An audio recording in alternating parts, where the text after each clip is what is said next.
o COVID-19. Ok, es la tercera vez en los últimos 20 años, después del SARS y el MERS, que un coronavirus contagiado por animales a los seres humanos nos pone en alerta. El coronavirus es un tipo de virus común que pertenece a una familia de virus que mutan muy fácilmente y que pueden provocar diferentes enfermedades. Estos coronavirus se descubrieron por primera vez en la década de los años 60. Puede infectar tanto a los animales como a las personas. No obstante, son mucho más comunes entre los animales. Y se estima que en todo el mundo una infección por el coronavirus al menos una vez en la vida. Los coronavirus son una extensa familia de virus que pueden causar diferentes enfermedades humanas, van desde el resfriado hasta el síndrome respiratorio agudo severo. Se han descrito 3 epidemias importantes por coronavirus. El SARS-CoV, el síndrome respiratorio y grave, comenzó en noviembre también en China, afectó a más de 8,000 en 37 países, de 700 fallecidos. A esta infección se le calculó una mortalidad aproximada de 10%.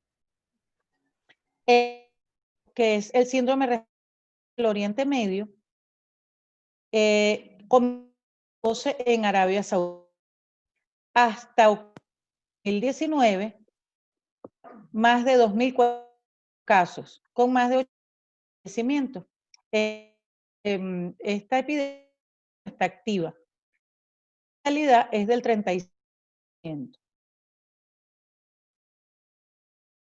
embargo, esta epidemia al Oriente Medio ha salido de esa salud. Se encuentra el COVID-19, que es la epidemia que comenzó a finales de diciembre del 2019 en la ciudad de Wuhan, China. Desde entonces, se han reportado más de 5,000 fallecimientos y 120,000 infectados. La transmisión de persona a persona se ha acelerado y los casos superan los de las epidemias anteriores. Sin embargo, la tasa de mortalidad es baja, salvo en los últimos reportes en Italia, que se ha visto más del 7% de fallecimientos. En el caso de esta enfermedad del COVID-19, se cree que proviene de la transmisión de un animal al humano y se originó en un mercado de mariscos y animales silvestres en China, en Wuhan, que fue clausurado inmediatamente que se decretó la epidemia. Después de eso, ha habido varias hipótesis sobre cuál fue el animal que pasó el virus entre los animales y los humanos, y se encontró en murciélagos, se encontró en serpientes, y se cree que el reservorio es este animal que parece un cachicamo, que se llama pangolín. Los síntomas de la infección por coronavirus son similares a los de la gripe producida por el virus de influenza. Y estos síntomas son, sobre todo, disnea, fatiga, secreción nasal, tos seca, dolor de cabeza, dolor de garganta, fiebre y en algunos casos se ha descrito diarrea y dolor abdominal. Se han visto casos que son los que causan la muerte de los pacientes, como son la neumonía, tanto neumonitis desde el punto de vista viral, por daño directo del virus a los pulmones, o también neumonías bacterianas sobreagregadas por estafilococos o por neumococos que se asientan sobre los pulmones previamente dañados por el virus. También está el síndrome respiratorio agudo severo, que es parecido a una sepsis severa con insuficiencia respiratoria, y también se ha descrito insuficiencia. Últimos casos de mortalidad y tal, se ha descrito miocarditis. Es importante que en la definición,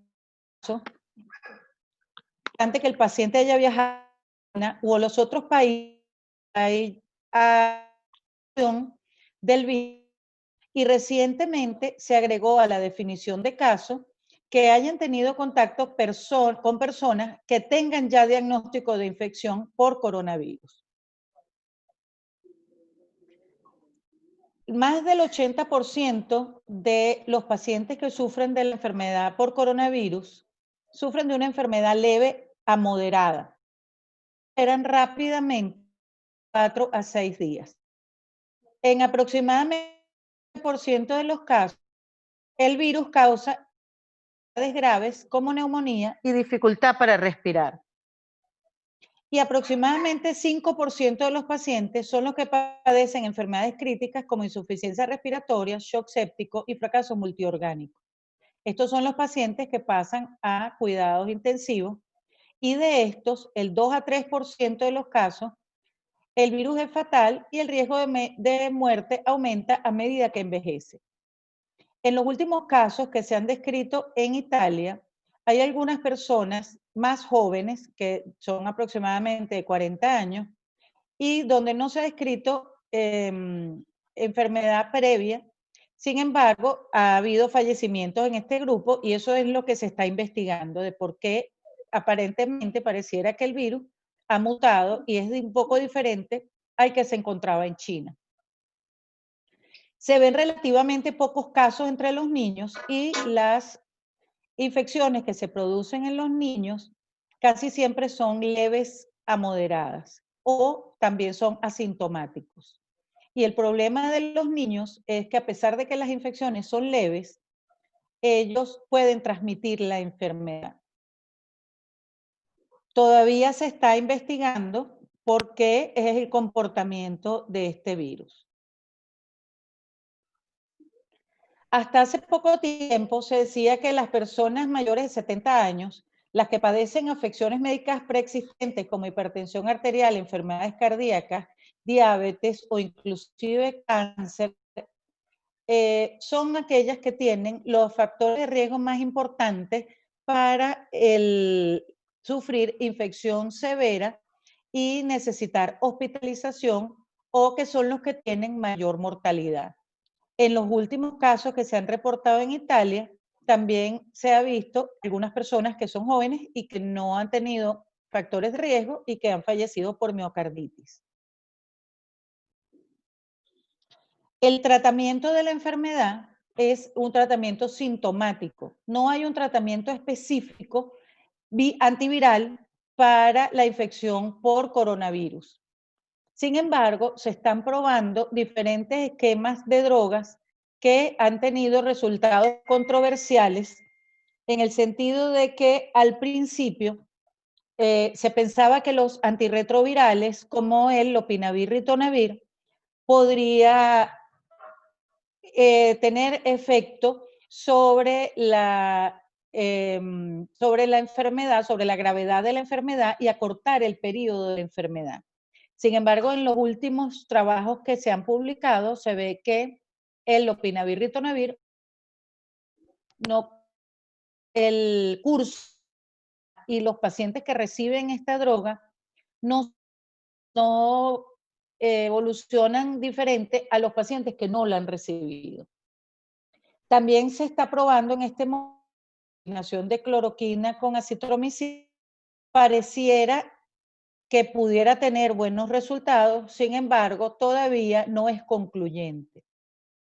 Por lo pronto, lo único que tenemos para el manejo de esta infección es el tratamiento sintomático, que es el tratamiento con o paracetamol, la fiebre y el malestar.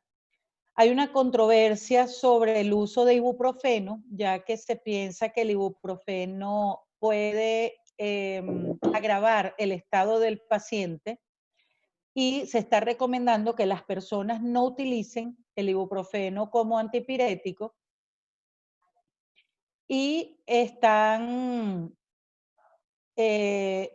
también es importante que se mantenga la hidratación del paciente, que se le dé mucha hidratación con electrolitos para evitar el malestar producido por la deshidratación y de que se vigilen de cerca los síntomas respiratorios, que son los que hacen sentir peor al paciente, como son la tos seca y como es la dificultad para respirar.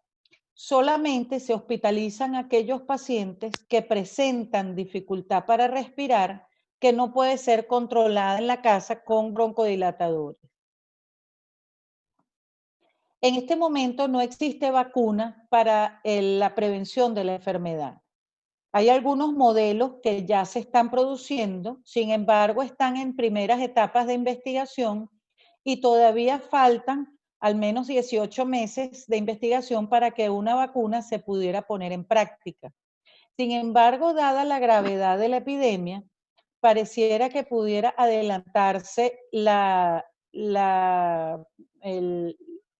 pudiera adelantarse la aplicación de la vacuna en pequeños grupos humanos y si esto tiene buen resultado y no tiene muchos efectos adversos, aplicarse en un gran grupo de población. Para el diagnóstico de la neumonía o de la infección por coronavirus, la muestra más idónea es el hisopado nasofaringeo. Es introducir un hisopo de dacrón en la nariz hasta la pared posterior de la faringe y enviarlo en un tubo con un medio de transporte al Instituto Nacional de Higiene, donde se realiza la prueba confirmatoria del coronavirus, que es la reacción en cadena de polimerasa o PCR en tiempo real y contra. Se están desarrollando algunas pruebas rápidas que pudieran ponerse en práctica en poco tiempo. Sin embargo, las pruebas de anticuerpos que se han diseñado hasta ahora solamente detectan anticuerpos que se producen después de 12 días de iniciados los síntomas y es un diagnóstico para lo que nosotros necesitamos en este momento es detectar el virus en de la enfermedad.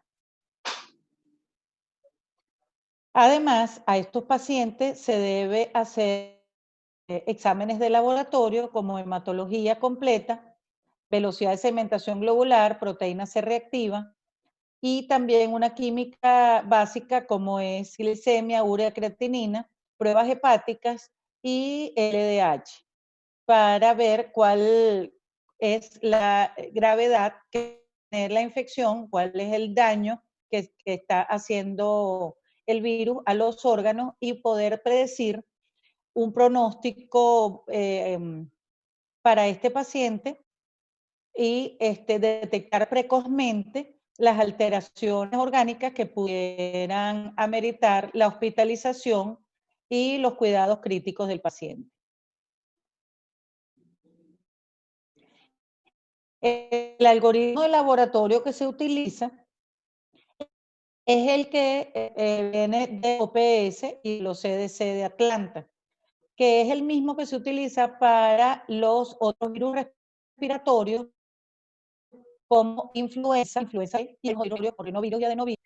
Y lo que se hace es que el hisopado nasofaringeo se le hacen pruebas para los otros virus respiratorios primero y después, si todos los virus respiratorios son negativos, es que se hace la prueba de PCR para coronavirus. Esto tiene un problema porque en los Estados Unidos se ha observado que en algunos pacientes que tenían infección por influenza, también dieron positivo para coronavirus y tuvieron que cambiar el algoritmo. En este momento nosotros no estamos cambiando el algoritmo, estamos utilizando todavía el algoritmo de descarte de infección respiratoria y luego del coronavirus, así que posiblemente estamos pasando por alto algunos casos que pudieran tener infección mixta. Además, estas muestras solamente se están tomando en pacientes que se ajustan a la definición de caso, una vez que se han descartado los otros virus respiratorios. Esto quiere decir que algunos pacientes que no tienen un antecedente epidemiológico claro, no se les está haciendo el descarte de virus respiratorios de COVID, porque no cumplen con la definición del caso completamente. Sin embargo, ya hemos visto algunos casos que no cumplen con una definición de caso estricta, como la dice la guía, y sin embargo ha aparecido como caso positivo. Posiblemente el contacto no fue aparente, no se sabe exactamente quién fue la persona que le transmitió la infección, pero hay que afinar mucho el interrogatorio del paciente para tratar de relacionarlo con el antecedente epidemiológico. El único laboratorio en este se encuentra siendo de coronavirus, Instituto Nacional de Rafael Rangel. Los laboratorios han intentado sin embargo, no ha sido posible.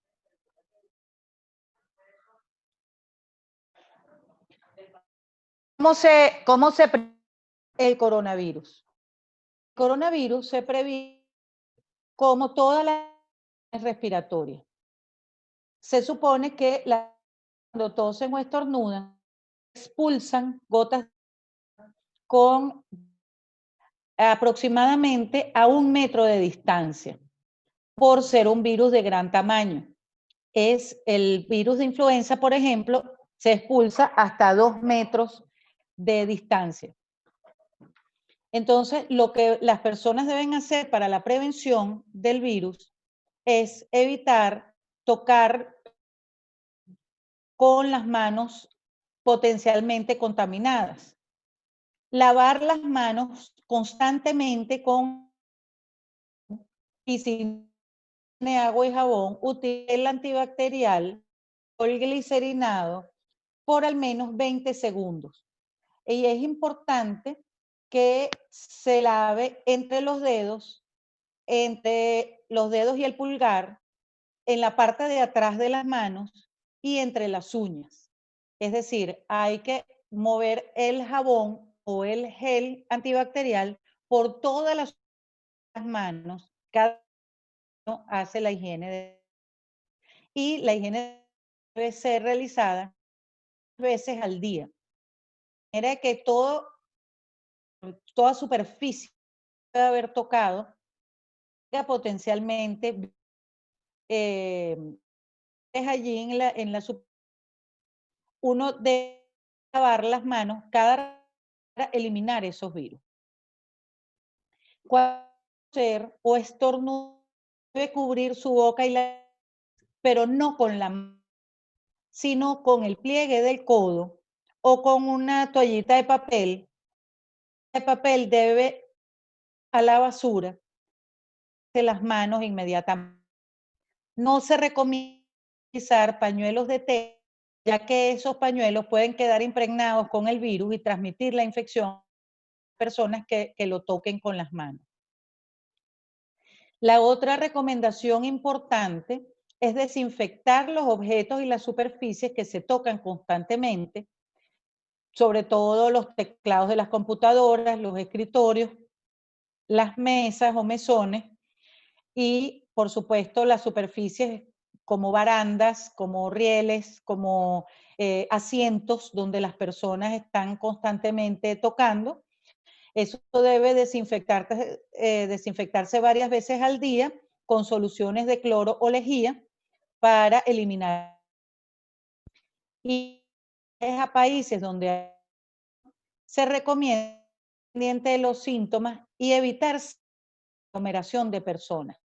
Por eso es que la cuarentena incluye eliminación para que no estén las personas unas con otras, los conciertos de personas que utilizan el transporte público para evitar el contacto cercano a menos de 1 metro entre las personas. En el ambiente también es muy importante aplicar las medidas en vista de que el personal tienen riesgo más alto de enfermedad, del examen de los pacientes. En ese caso, debemos estar muy pendientes de reconocer tempranamente y controlar la fuente de la infección. Entonces, lo que se recomienda es que cuando usted ve a un paciente que venga tosiendo o estornudando, lo primero que debe hacer es colocarle una mascarilla al paciente para aislarlo y limpiarle las manos con gel alcohol para quitarle los virus que sus manos. Deben además aplicar las precauciones estándar, la evaluación, como son el mascarilla de protección, batas, si se van procedimientos en aerosoles o si se va de cerca al paciente. Se debe hacer de manos en los 5 momentos, que es cuando examinar al paciente, después de tocar objetos que están paciente, y uno termina de evaluar al paciente. Al final, cuando terminas de quitar el equipo de personal, y cuando usted vaya a toser, utilizar el pliegue del codo para recoger esas gotas de saliva. La controversia sobre el uso de las mascarillas en los espacios públicos ha sido importante en todos los países. En la epidemia de Singapur se encontró que las personas que usan mascarilla en la calle tienen mayor riesgo de contraer la enfermedad que las que no utilizan la mascarilla en la calle. Se recomienda entonces solamente la mascarilla para el personal de salud que atiende el paciente y para el paciente sospechoso o comprobado de la infección, para evitar la transmisión entre el paciente y el personal de salud. Y por supuesto, los cuidadores directos del paciente, que son los familiares que atienden al paciente directamente. No se recomienda el uso extendido de mascarillas porque, aparte de que no previenen eficientemente el contagio, provocan escasez de los materiales de protección, y ya en este estado de la epidemia existe ya una escasez de materiales de protección, y eso va a provocar, como sucede en este momento en Italia, que el personal de salud no va a tener los recursos suficientes para atender esos pacientes. En conjunto con el profesor Mariano Fernández de la Facultad de Medicina, elaboramos un tríptico que habla sobre las recomendaciones para prevenir la infección. Ese tríptico está en las redes sociales de la Facultad de Medicina y se ha tratado de difundir entre el personal de la universidad y los estudiantes para que lean estas recomendaciones. Se empezó a difundir desde antes de que se diera la cuarentena. Sin embargo, ya estábamos nosotros proponiendo la flexibilización de la asistencia a personas que tuvieran síntomas, es decir, que esas personas sean aisladas en su casa, facilitar a de distancia en este momento haciendo, promover y facilitar la higiene de las manos. Tenemos que nosotros promover el lavado de manos y tenemos que buscar la manera de lavarnos o limpiarnos las manos y enseñar a todas las personas que estén a nuestro alrededor la importancia de la limpieza de las manos, así como la limpieza de las superficies y objetos que utilizamos frecuentemente. El uso de la etiqueta respiratoria, como es la tos y estornudos en el pliegue del codo, y el uso de solamente de pañuelos desechables. No promover el uso extendido de mascarillas, tapabocas en personas sanas. Sin embargo, como ustedes saben, el gobierno nacional implementó una medida estricta de uso de mascarillas en las calles, con las cuales no hemos estado de acuerdo. Sin embargo, ya una ley que apareció hasta en la Gaceta Oficial y que cumplimiento, tenemos que a cabalidad. Promover la información confiable y por eso la Facultad de Medicina se encuentra difundiendo constantemente información al respecto y se han hecho comunicados y algunas guías que se han publicado.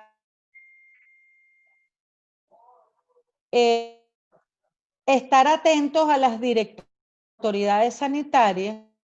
Por ejemplo, en estos últimos días la definición de casos ha cambiado 2 y nosotros hemos tenido que estar pendientes de los cambios de casos y en los cambios de política, de manera de que se vayan adaptando a la realidad. Y se deben actualizar constantemente los protocolos que se utilizan.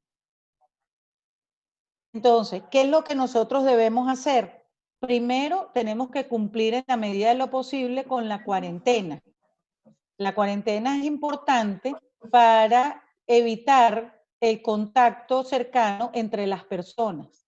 Debemos también promover y utilizar frecuentemente el lavado de manos o la higiene de manos con gel alcohol. Y si no tenemos el alcohol, alcohol glicerinado o alcohol con gel de aloe vera que se puede preparar. Tengo entendido que en la Facultad de Farmacia lo pudieran estar preparando, habría que investigar esto. Y si es cierto, pues pudiéramos intentar conseguirlo allí, ya que está tan escaso. Tenemos que promover, por supuesto, la limpieza de las superficies y tenemos que ser muy cuidadosos a la hora de que tengamos que reunirnos o, por ejemplo, ir a sitios públicos como el mercado, como la farmacia, de estar en la medida de lo posible a más de 1 metro de distancia entre las personas. Las personas que estén enfermas deben quedarse en aislamiento en su casa y solamente consultar en el momento en que sientan que tienen complicaciones como la insuficiencia respiratoria. Esto hace que se corte la cadena de transmisión entre las personas enfermas y las personas sanas. En la medida de lo posible, no utilizar el transporte público para el traslado de personas enfermas, sino que vengan en carros particulares para que no estén en contacto con los otros pasajeros del transporte público. Y en el sitio donde vayan a consultar, estar en aislamiento a más de 1 metro de distancia del resto de las personas, avisar rápidamente que ha llegado al personal del centro de salud para que les coloque su mascarilla y los aísle, les limpie las manos con gel alcohol y rápidamente sea atendido. Se hace un buen interrogatorio para ver si es un paciente que reúne el criterio de caso sospechoso. En caso de que reúna el criterio de caso sospechoso, tomar la muestra de hisopado nasofaringeo y enviarla a higiene. Y las personas que tengan infección leve a moderada y que no tengan problemas de insuficiencia respiratoria, deben permanecer en aislamiento en su casa y utilizar tratamiento sintomático. Solamente hospitalizar a aquellas personas que tengan problemas de insuficiencia respiratoria u otras complicaciones.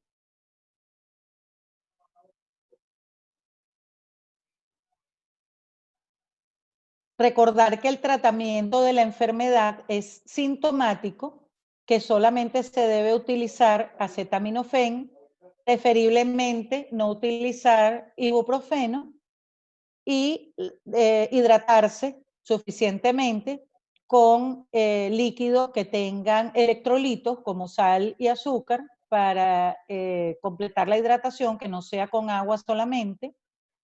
Y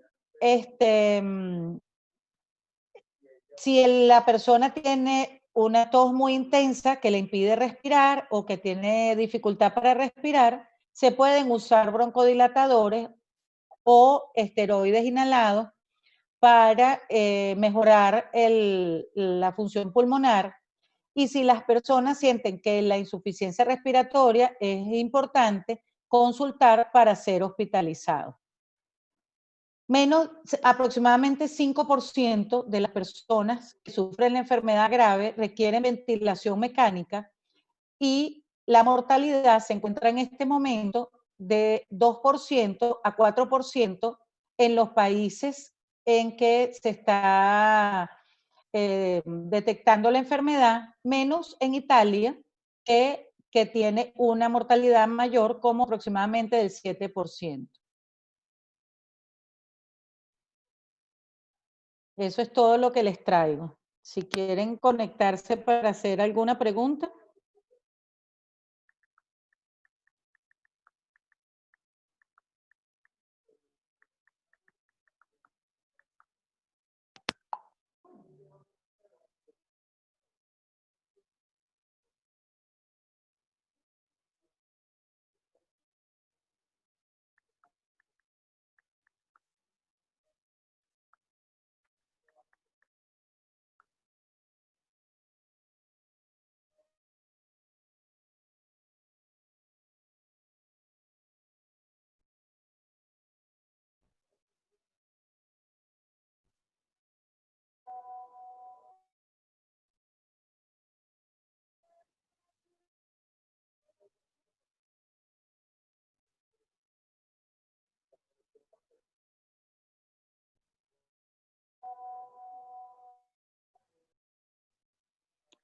Ok, respondiendo algunas preguntas, sí se han reportado algunos casos de reinfección, sin embargo, han sido pocos casos de reinfección o de recaída. No se está seguro en este momento si se trata de reinfección por una nueva cepa del virus o si se trata de una recaída por el mismo virus anterior.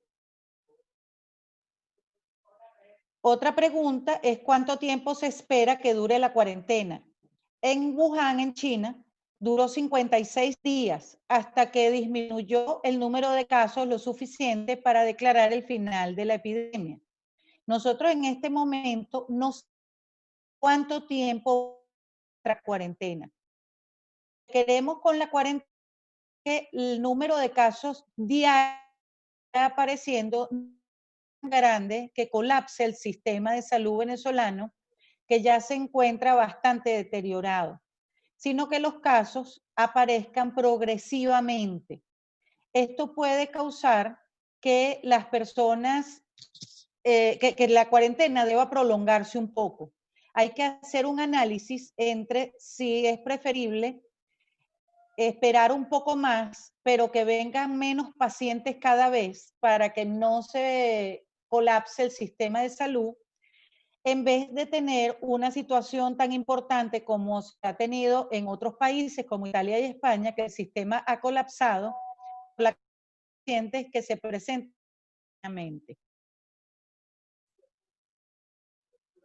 Aquí hay otra pregunta, que se toma la muestra y se prueba para coronavirus, ¿en qué se obtiene el resultado? Se obtiene en 6 horas. Lo que pasa es que el resultado solamente va del Instituto Nacional al Ministerio de Salud, del Ministerio de Salud a Epidemiología. Epidemiología es la que de dar el resultado al paciente, institución que tomó la muestra. Esos que se publican en las novenas nacionales generales sobre el día específico en que los resultados. Actualmente se han hecho pruebas a pacientes y en este momento 32 pacientes positivos. Están diagnosticando entre 3 a 6 pacientes nuevos todos los días. Y eso tiene que ver con el número de muestras que se toman y si cuando se toman las muestras se ha hecho bien el interrogatorio para saber si es un caso sospechoso verdaderamente, que cumpla con todas las características de ser caso sospechoso. El diagnóstico microbiológico, recuerden que comentamos que se hace con hisopado nasofaringio. Ese hisopado se hace con un hisopo especial de Dacron que se transporta en un medio de transporte especial que se llama Virocult. Ese Virocult va al Instituto Nacional de Higiene y allí se le hacen pruebas de PCR en tiempo real con transcripción reversa. Ese es el diagnóstico clásico que se está haciendo en este momento, que es detección del ADN del virus. Se están intentando hacer pruebas rápidas. Hay una prueba de anticuerpos, pero que no funciona muy bien porque los anticuerpos aparecen después de los 12 días. Y se está tratando de hacer una prueba rápida de antígenos que todavía no se ha puesto en práctica.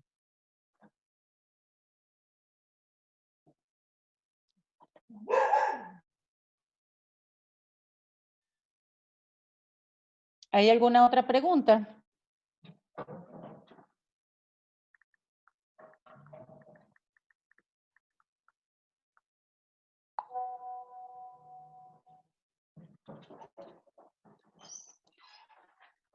Los estudios que se hicieron acerca del ibuprofeno, lo que pasó con el ibuprofeno, que las sanitarias en Francia y luego en España dijeron que el ibuprofeno había hecho que las personas evolucionaran más tórpidamente y que tuvieran más gravedad que las personas que no utilizaban el ibuprofeno. Sin embargo, después de eso salió que demostró o que observó que las personas que utilizaban ibuprofeno no tenían ninguna diferencia con relación a las que utilizaban el acetaminofén o el paracetamol. Pero como esto es tan controversial, todavía no se sabe, porque lo que nosotros sabemos sobre el coronavirus es lo que vamos aprendiendo día a día, y a veces lo que es verdad hoy puede ser mentira mañana. En este momento no estamos recomendando el ibuprofeno para el manejo sintomático, sino el acetaminofén, hasta que se aclare bien si verdaderamente el ibuprofeno puede tener problemas o no. Los criterios que se utilizan para determinar que una persona está curada son los criterios clínicos solamente. Se supone en las guías internacionales que la prueba de PCR se negativiza cuando la persona es curada y ellos comprueban la curación de la persona repitiendo la prueba de PCR y que dé negativa. Sin embargo, nosotros estamos en Venezuela, como tenemos escasez de recursos, estamos utilizando el criterio clínico para determinar la curación de las personas. Hasta la noche de ayer, que en cadena nacional se anunciaron los casos, había 42 casos positivos de coronavirus. Esta noche, pues, habrá otra cadena nacional donde se informará sobre casos nuevos que hayan podido ser diagnosticados.